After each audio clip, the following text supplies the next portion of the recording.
Frankie is holding it down in studio for us. I'm live in Puerto Vallarta at Acapulco, where we have Max, this is like a whole football stadium. It's like this is a massive venue. Jeff Berwick has really pulled it off. The Dollar Vigilante. We have the Tesla machine upstairs. There's all kinds of great people here. The president of Lieberland is here, and I'm sitting next to the OG Max Igan. You know, somebody said something interesting to me as I was coming down the stairs. They said, "Thank you so much for waking me up on Trump."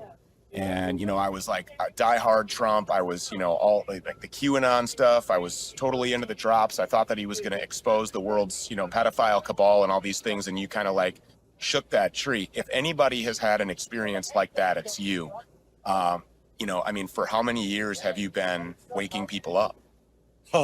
Yeah, well, since high school, really. I've been screaming about all this sort of stuff. I mean, I was warning people like 40, 50 years ago of what was going on. And it got to the point when I was in high school, I'm predicting where the world's going, saying, listen, all these laws they're bringing in, they're creating new crimes with every law. And if we keep going, we're going to end up in Orwell's 1984.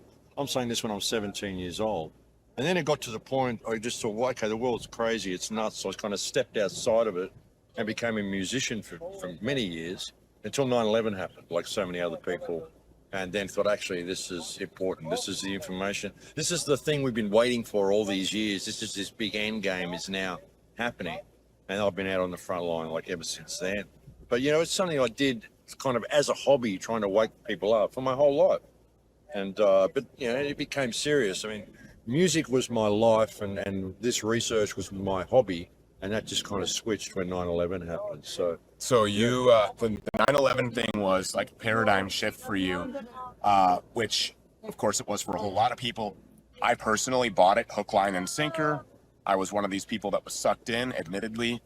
Now that I'm not, obviously, it's kind of like our duty to do what we're doing. I can't imagine doing anything else in life right now in times like these, but looking back at 9/11, seeing where we are now, do you predict a cataclysmic event like that, another 9/11, or maybe even bigger happening? This is going to be a huge year. Like they've got to do something to stop the awakening.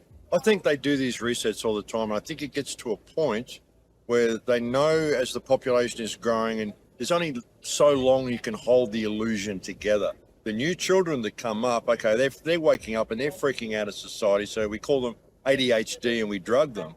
But then the next generation are a little bit more awake, and then that's why suddenly it's the boomers and it's this and that, and then suddenly it's Generation X and Generation Y and Generation Z, because these are the last three generations before they need to do a reset. They need a major event to wipe out this rising consciousness that's happening. And everything we're seeing at the moment, like they want you to see the corruption. The release of the Epstein files, this isn't a mistake.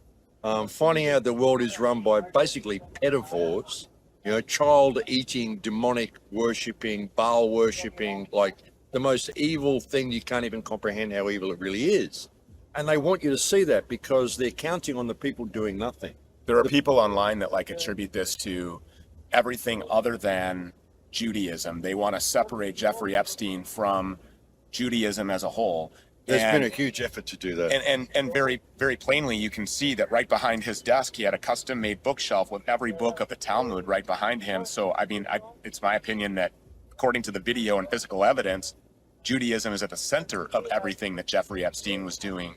Well, these people, it's like the star isn't a Star of David. There is no such thing as a Star of David. It's a Star of Remphan, a Star of Moloch, the Star of Baal. If you go to Baalbek, the temple built to worship Baal, in Lebanon, there's a Star of David there on the wall. It's the Star of Baal, the Star of Molech. And Molech is about child sacrifice.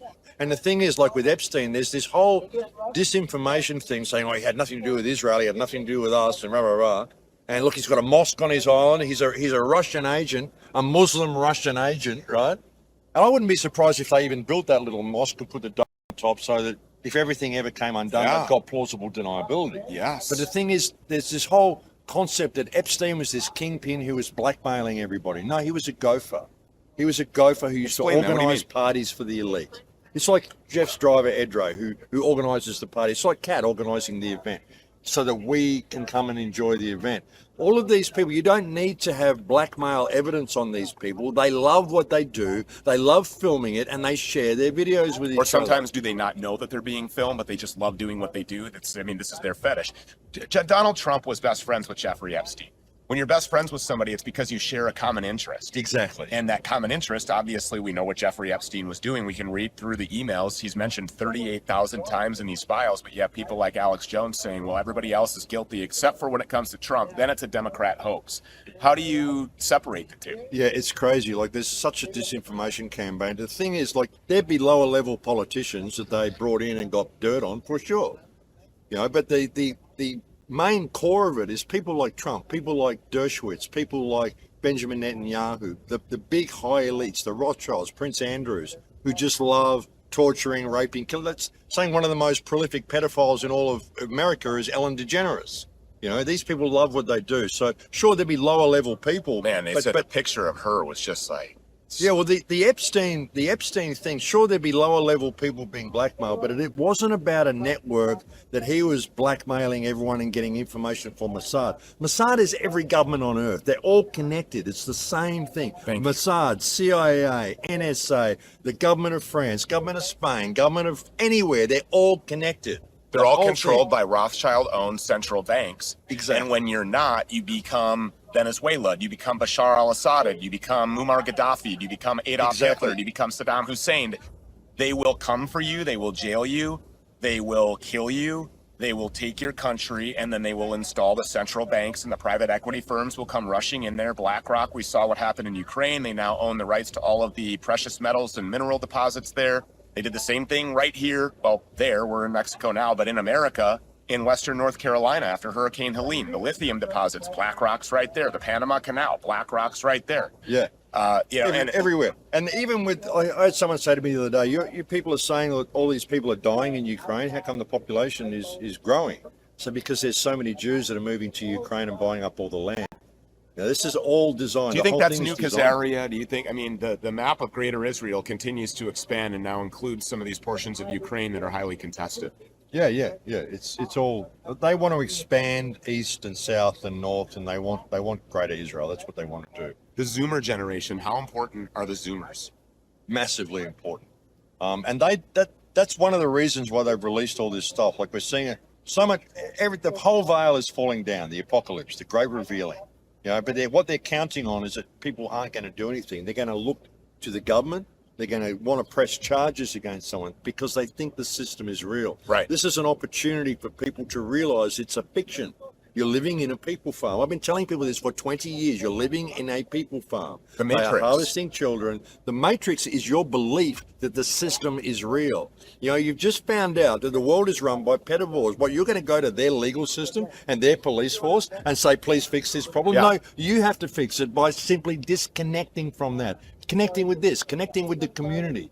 We have the power. This whole system only functions because we believe the system is real. It's a matrix. It's a mind fuck. It's not real. It's just an idea. Do you think that because of the importance of Zoomers, now we'll kind of transition here over into Charlie Kirk. There's no secret that I've been really covering a lot of that, covering Erica, the events of 9/10, the years leading up to 9/10. It's my opinion that Charlie was living a real life version of the Truman Show, where these people were around him the entire time. And then as he started to have this awakening, they realized there's a problem here. And the problem is because Charlie Kirk was on campus, he was, impacting the thoughts and, the lives of millions of Zoomers, college age, young Americans who represent the political future, the spiritual future, the physical future of America. And, these people hanged on his every word. And so because he was so impactful and he was having this awakening, he took off his wedding ring. He was in an argument with Erica Kirk. There's a picture that's missing of their wedding day from behind where he used to sit. Now it's been replaced by the scrolls of the Talmud.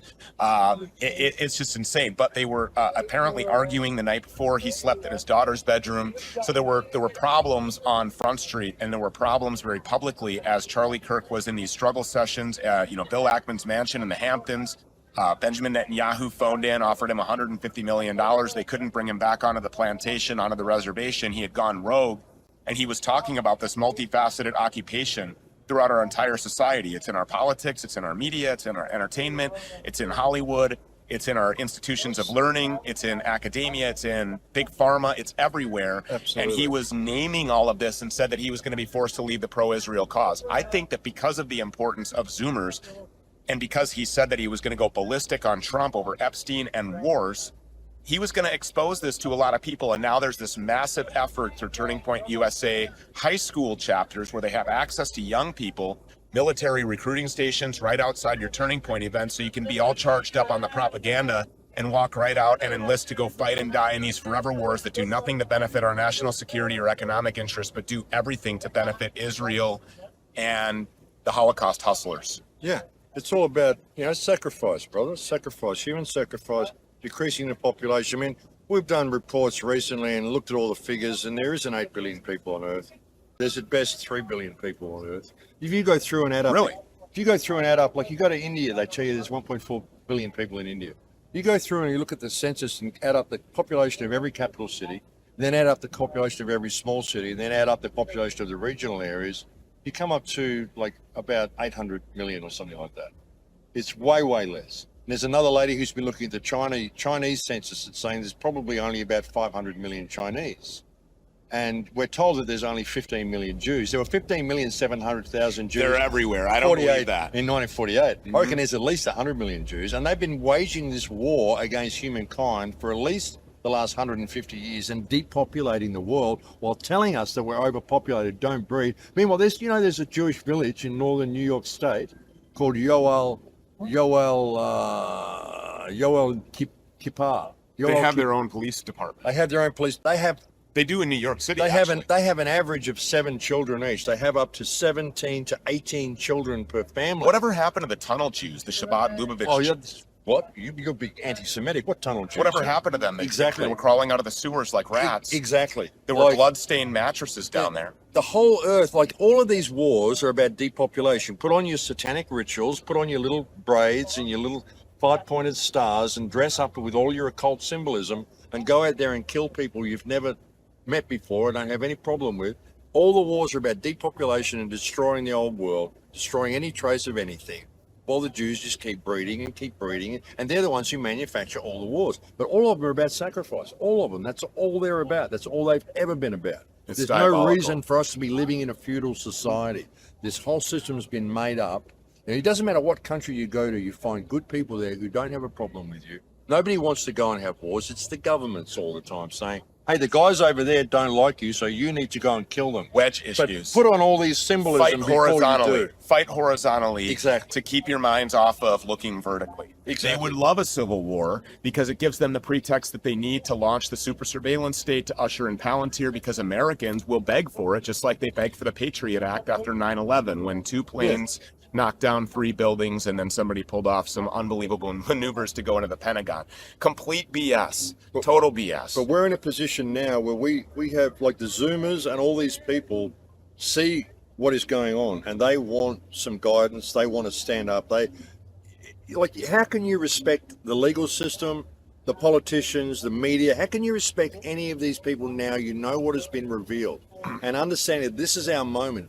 From this moment, now that this is all in our face, we have 2 options. We either die or we grow. And it's time for the human race to grow, stand up for ourselves, stand tall and say, hey, no. Something that you said that'll always resonate with me is look evil directly in the face and never flinch. Exactly. Never flinch. Face infinity without flinching.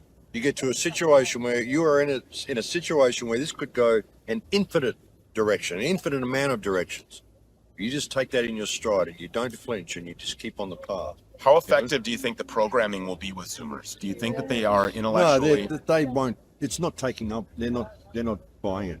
Like you ought to see the shit that's been on TikTok, the stuff that they were sharing. That's why they had to take over TikTok. Mm-hmm. Even my videos, I put out one little video where I talked about the digital ID. This is the hill to die on. Do not let them do this. And the way to stop it is to withdraw service. All of these politicians and police that are oppressing you, they've stopped serving to the society. So when they come into your store and want a cup of coffee, or they want to fill up gas in your gas station, say, no, I won't serve you because you're not serving us anymore. Withdraw service from all these people. I put out this in one of my walk and talks.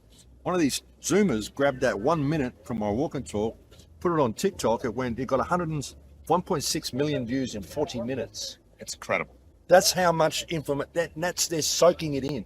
And this is for not just my videos, for everybody's videos. Well, the creators of the Matrix kind kind of messed up when they, they encouraged the gaming, they encouraged the Zoomers to, not go out, all these other things. Well, what are they going to do with their time? They have access to the information superhighway. They are creating the information superhighway. I think that they underestimated the intelligence and the speed of the information. So the intelligence. Effectively, we're using the system of the architects against the architects, and we're weakening the foundation of the system. It's the intelligence as well. Like they had to count on stuff like Charlie Kirk, controlling the narrative of the Zoomers so that they're being led in the direction. And then when Charlie Kirk died, and they tried to say this is like a Muslim terrorist or it's an anti-gay rights, whatever, you know. Yeah, he was really fed up with Charlie's... They just saw through it. And all the stuff they did, and why is the crime scene being cleared up? And all this stuff Erica said and did, and like, she's out there like partying after the event, and suddenly she's at the top, and like, suddenly Ben Shapiro's taking over the show, and they're seeing all this, and they're just going, no, we don't buy it. We don't buy any of this, you know, and they see straight through it. Like, I'm really impressed with the intelligence of the Zoomer population, which is why they are pushing things so desperately. And I think that's why they've thrown everything in your face now, so you can see it. Okay, well, here it is. Here's how corrupt we really are. Okay, so... You know, are you going to stand up or not? The information... Okay, but stand up. Okay, so perfect. Stand up. What does that look like to stand up? Non-compliance. The system is a fiction. They say what you resist persists. For me, the system doesn't exist. I just walk through it. I mean, I step with 1 foot in and 1 foot out. I got a passport. I want ease of travel. But I don't, like when they tried to do that to me at the hotel yesterday and fine me $150 for something I hadn't done, I just said no. Call the police. I would not budge. You know, and they ended up. I don't know any bondsmen in Mexico. Don't get yourself thrown in a Mexican jail. It took 3 hours, but they ended up sitting there sheepish and just conceded defeat. It's so amazing when you travel that you can see, like what you were kind of highlighting, is that no, these people don't hate us. Mexicans don't want war with the United States. No, it's not like that at all. Oh, it's really dangerous. It's cartel controlled. The reason why it's so safe is because it's cartel controlled. Like absolutely the inverse of everything that we see on our television screens is where the truth is. If you go the opposite direction of the media, if you go the opposite direction of the government, which is why I so much like Jake GTV, because he's actually presenting news clips in such a way, that like, so you tune into the news and all of a sudden they were honest. And we talked to Jake in our last segment. You're here, you're giving your speech on Friday.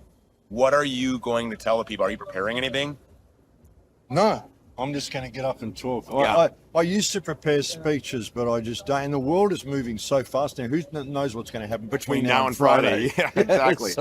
No, I don't have anything prepared. I just get up and I try to make it like we're just sitting around the kitchen table having a conversation and trying to talk about important stuff, motivate people. That's what I'll be doing. That's what I'm doing on Thursday as well. I speak Thursday here. I'm going to get the downloads, and it's just going to be an interactive conversation. We're going to have a real life conversation because that's something that doesn't happen enough, which is why these in-person gatherings are so important. This place is massive.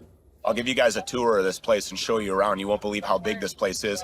All the people that are here are completely amazing. There's people like Gareth Ike and Gemma were just sitting down over here. They were distracting us because those are the real celebrities. And so Max and I were like, whoa, what's going on? There's Gemma Ike. That's another godfather, David Ike. He kind of has the OG status like you do. He has been kind of all over the lizard people thing for a really long time. Do you think there's anything to that? Well, you know, we changed that to archons. I mean, there's certainly some force that I mean, the sheer complexity of this control grid, it seems to be way beyond the human mind. There's definitely some force behind that. You know, I don't like to speculate on what that might be, whether it's lizard people, whether it's archons, whether it's satanic. How much of it do you think is just motivated by money? Or do you think it's more than that? Money is what they use to control us. They don't care about money. They don't need money. They print money. They got an unlimited supply of money. Money is something that they create. Money is created to put you in scarcity. Yeah, because you got to pay to be alive. Enslave you. That's what it's for. And every time it's currency, current. It's a talisman for control. Every time we do a transaction, that little current goes back to them. It's like loosh energy that they're harvesting. It's a high interest promissory note. Exactly, you know. And so that's all money is. I mean, people think they do this for money. No, they don't. Money is there for you. You know, we're going to be here all week, and what I'm going to do is ask our viewing audience to submit questions to me Stu at stupeters.com, because the complexity of the information and the wealth of knowledge that you have is just like seemingly infinite. And I know that people will be like, why didn't you ask Max the real important question, which is this? So you sit back down with me again. We can hook up all through the. You can be walking around with a little. I got an Osmo. I'll lend you my Osmo camera if you want. You can do the walk and talk, and you can just go and chat and film you wandering around chatting to people. It'd be great. It'd be great. It'd go real well. Wandering around aimlessly chatting with people. And it's like it's blowing my mind, some of the stuff that I'm seeing here and the things that I'm hearing, because people are so focused, laser focused. People are so laser focused on a certain topic. Does he know that we're like live on the air? I don't know if he does. No. Maybe he was smoking too much. Yeah, I think so. I don't know. That was a little different. All right, so I'm here with Max Igan. Frankie Stocks is in the studio. The Stu Peters Show is on. We're live from Acapulco and Puerto Vallarta. You can still get here, by the way. Last minute flight, Puerto Vallarta. The weather is beautiful. Get out of the Northeast. Get out of the demonic, satanic grip that the usurious demons from hell have on you, and just come down here, breathe some fresh air. There's no chemtrails in the sky, I noticed. It's beautiful, isn't it? It is. And what he was saying about the cartels before, all the people worried about the cartels, you can think of the cartels as different government departments. You've got the fishing cartel, you've got the cotton cartel, the garbage cartel, the salt cartel. And the problem is, it's corrupt. It's fine, but you can pay your way out of just about any situation.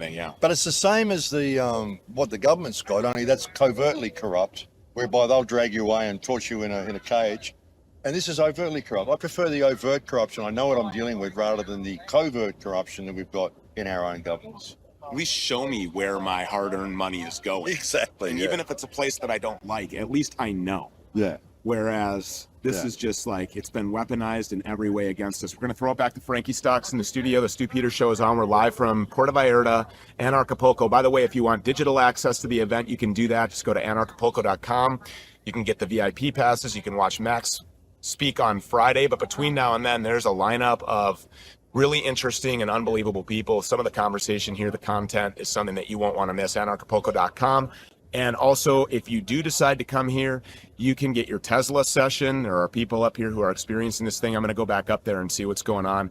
Maybe we will have some miraculous stories to bring you. There's no shortage of those. You have some Tesla stuff. There's people that you know. Well, there's actually a girl here who I cured of myocarditis, which is apparently incurable. And her mother said, like, she was always a little lethargic in her through her whole life, never really energized. And since she's went on the Tesla, she came on 2 weeks. She was using it for up to an hour a day, 20 minutes to an hour a day for 2 weeks. She went back, got tested, no myocarditis. Cured. Gone. And she is more energized than she's ever been in her life. Her mother can't believe the state of this girl. You know? And another guy, the CEO of Tesla is here. Yeah, he's here, yeah. We should probably pull him aside as well. And you should even talk to Saskia and ask her about her experience. Yeah, we're going to do that. We'll sit down with her. All right, we're running over time. We got to get going. Commercial break upcoming. Frankie Stocks will be back after that. Give him about 2 minutes. We're live from Acapulco.